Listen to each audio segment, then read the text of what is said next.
We're talking paedophiles. Now I'm going to give some context, all right?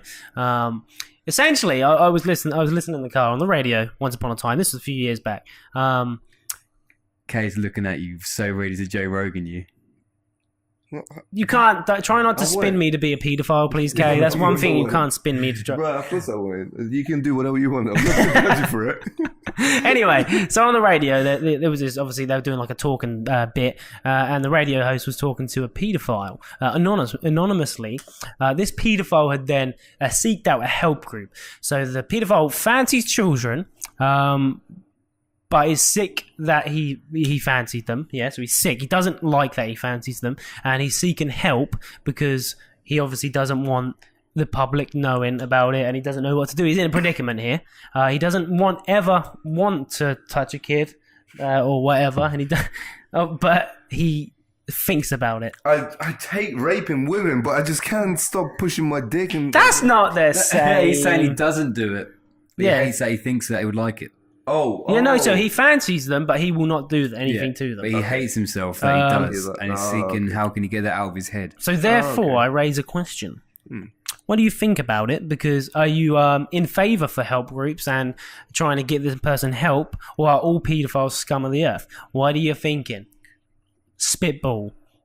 Well, look at me first. I was letting you guys discuss. I was raising the question. I mean, it's Kay then. We have this. I don't know if the science has advanced that far, but keep up. They do all kinds of therapies. They stop drug addicts from being drug addicts and wanting to do drugs. I'm sure you can at least try and get some really clever psychologists to try and get children fucking out of his head. I'm in favour of what he's doing. I think, just a life cycle. I couldn't even finish the joke.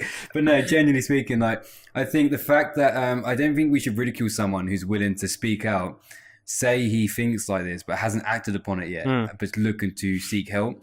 So I think the moment you ridicule him for it and punish him for even discussing it, you're going to have a bunch of other paedophiles out there who may not have done anything yet and also were thinking about talking about it, who are then going to be like, oh God, this guy spoke out and look what happened to him. I'm not going to speak out. And then eventually the temptation will get them and they'll be like, well, I haven't sought help.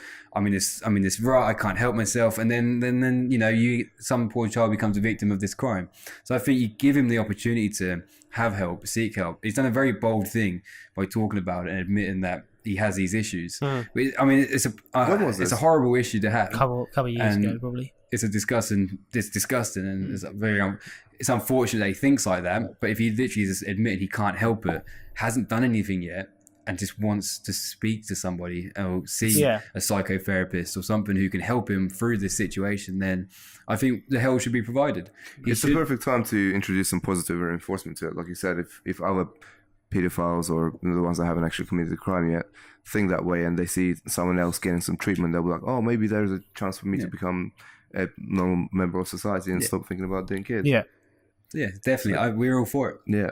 There's no counter argument here from us. However, whoever accepts that, including ourselves, will be the ones that are slated, or the company that accepts this will be the ones that get slated for it when some kid gets raped. 100%. Which is that's where they need to come up with some kind of system where they get. Why would they be slated for helping someone? I know, but people will blame them. The mother arresting them. The mother of that child is not going to care. She's going to be upset, and she's going to.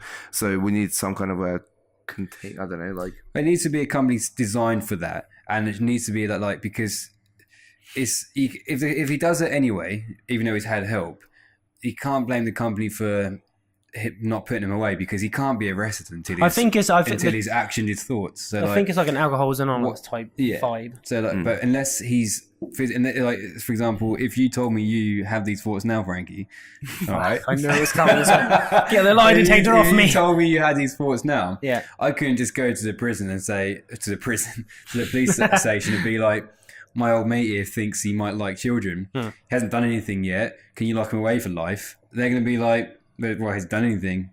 No. then they'll tell me to go away because you've done nothing. And maybe you go on a register of people who potentially might, but there's not a lot you can do. The same way as when you want to bust a drug deal, you got to patrol them until they actually do it. You got to see it happen, unfortunately. So therefore, which is unfortunate. But by saying that you've got this problem and reaching out, you can be contained within like a rehabilitation center for people who have this problem, and then you can be kept in somewhere until you've overcome it. And you might not ever overcome it, but at least you've tried, and at least we've tried to stop something from happening. But if it's going to happen, and it's inevitable, if someone wants to go down that route, then they're going to do that. But yeah, if you can produce a center for people who are willing to seek help and talk about it, and get themselves away from environments where they could possibly do it, then I think that's a positive for everybody. Yeah, that's awesome. I'm glad they spoke up. I see on Facebook, which actually prompted the thought in my head, the radio thing, I listened to that time. So there was a picture on Facebook, and it was of a prison inmate or something with a load of like plaster thingies on their back and all shit on their pants. Essentially, the cap, I don't know if this is true because you can do anything in photos. But essentially the caption was, man raped in prison, stabbed 27 times for fucking kids. And then I started reading the thread because I read a lot of the comments because I like to see what the general public think of shit. So then someone dived into a question very similar to how we're talking now. Maybe instead of doing this to them, we can try and find them help before they do stuff. And the amount of fucking abuse that comment got was incredible. Someone was like, you fucking die, Carol. Yeah, because people think that because you're doing it, like for example, because we've sat there and said, people will probably think we advocate that behavior instead. People can be very naive and they hate very quickly. It shouldn't be let's get him to prison for doing it and then punish him in prison for it. Why would anyone support that? Because whilst he's there, he's already committed the crime. Someone's already been scarred. Whereas if you can fix someone before it happens, then that just makes common sense. If you can fix it and stop him from doing it, that's much better than letting him do it and be like, he's going to get it in prison anyway. It's fine. Doesn't matter that he's scarred little Jimmy over there because he's been stabbed 27 times.